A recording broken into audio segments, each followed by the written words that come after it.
Poco meno di un'ora ma il maltempo e le forti raffiche di vento che nel primo pomeriggio si sono abbattute anche sul veneziano hanno già provocato danni.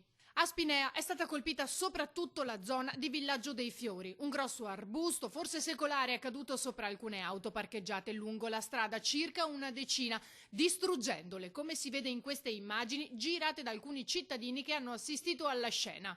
Nessuno è rimasto ferito.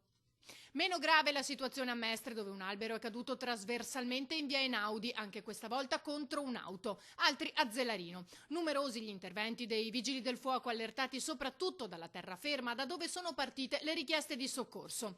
Raffiche forti e disagi segnalati anche a Fusina. Nessuno è rimasto ferito, nemmeno in questo caso. Ma pioggia e forte vento si sono abbattuti anche su Chioggia, facendo cadere alcuni cartelloni, antenne dai tetti e rami. C'è stata anche una lieve tromba d'aria. Qualche danno anche a Cavarzere, con la caduta di pali del telefono e alcune lamiere.